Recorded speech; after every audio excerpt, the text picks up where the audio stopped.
Hey there, Rednecks, Preppies, Redneck Preppies. It's me, the Redneck Preppy. How you doing today? Great? Good. Just a friendly reminder that the Redneck Preppy can also be found on Rumble and Odyssey. There are links to both in the description below. Now you'd think compasses would be a pretty simple subject. Needle points north, done deal. But no, there's more detail hiding under the hood. And one of the most common questions that I get is, what kind of compass should I get? So today, I'll run through the main types of non-electronic compasses, what they're best for, and which one might suit you. Now, there are 5 main styles that you'll bump into at your local compass store: the basic compass, the base plate or orienteering compass, the mirror compass, the lensatic compass, and the prismatic compass. Each one has its sweet spots, and each has a few drawbacks. Let's break them down.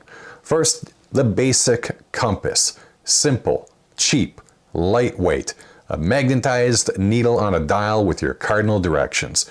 Perfect if all you need is, yep, north is that way. It shines as an emergency backup or for casual walks in the woods, but I wouldn't expect it to help you with accurate bearings or serious map work. Think of it as the keychain pocket knife of compasses. It's handy, but it's limited.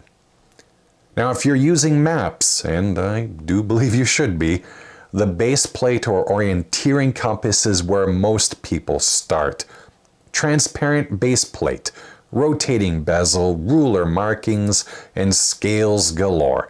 You lay it right on the map, line things up, and off you go. They're affordable, easy to learn, and the standard choice for hikers and backpackers. Weakness? It's not built for super precise sighting. And since it's usually plastic, it's not as rugged as the heavier duty options. But for most folks, this is the sweet spot. Next up is your mirror compass. Now, this is basically an orienteering compass with a folding lid and, surprise, a mirror. That mirror lets you sight a landmark and see your needle at the same time, which bumps up your accuracy. And it's physically tougher too, since the lid protects the capsule.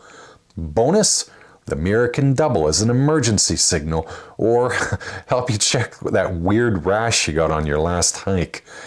Downside, they're bulkier, pricier, and it takes practice. But if you're going into real backcountry or survival situations, that's the one that I would personally pick. Now we're getting into military territory. The lensatic compass is that classic G.I. Joe folding compass with a sighting wire and little magnifying glass. And often people refer to it as an army compass, as militaries tend to use them. It's rugged, heavy, and built for taking dead accurate bearings on distant objects. The downside: it's slower for basic map work, heavier in the pack, and they can be fairly expensive and not as beginner friendly. But if you want durability and precision, this one's hard to beat. Finally, the prismatic compass. Now, you don't see these much unless you're a surveyor or geologist. It uses a prism so that you can read your bearing while sighting your target. They're very accurate, but also delicate, expensive, and overkill for most people. Unless you're out measuring property lines or leading a military survey team, you probably don't need one. So which one should you choose? If I had to choose a compass for, let's say, a survival kit, I would opt for a mirror compass. It offers the durability and reliability of a base plate design while adding extra functions that are valuable in survival situations. As I mentioned, the built-in mirror allows for emergency signaling to rescuers and more accurate navigation when stress or poor visibility makes precision critical. And many of these compasses also have an inclinometer function in case you need it. Unlike a simple needle compass, it provides both ruggedness and multifunctionality, making it a more versatile tool to rely on when survival may depend on signaling and precise bearings. For activities like hiking, however, I believe the best option would be an orienteering compass. Unlike a survival context where general map direction suffices, hiking often involves map reading, route planning, and identifying terrain features.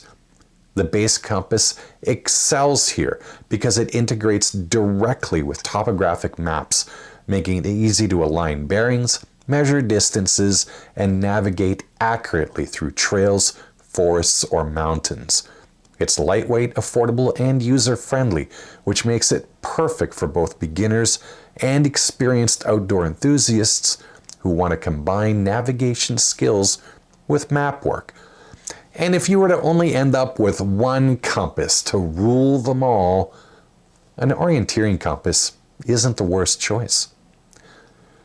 Now, I don't think it's necessary for most outdoors people, but if you absolutely need that toughness and increased precision, opting for a lensatic compass is fine.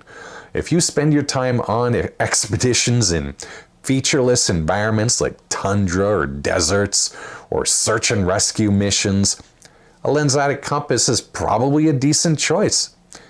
Like I said though, not as convenient to use with a map. And hey, if you just need something for which way is north moments, a simple needle compass does the trick. That leaves the poor, yet capable prismatic compass out in the cold in my world. They're heavier, more delicate, and more expensive than general purpose compasses. I don't recommend them to casual hikers or recreational navigators, as their specialized design make them unnecessarily complex outside of professional use. I'd leave these for technical professions. In my survival kits, well, in my primary kit, I carry a mirror compass, specifically the Suunto MC2. It's not an endorsement, I'm just happy with it. And in my pocket kit, I have a Sun Company Go Compass mini orienteering wrist compass, wow, that's a mouthful, that can go on my watch's band, and you can do some basic map work with it. These choices work for me, but this video does provide you plenty of options to tailor a solution for yourself.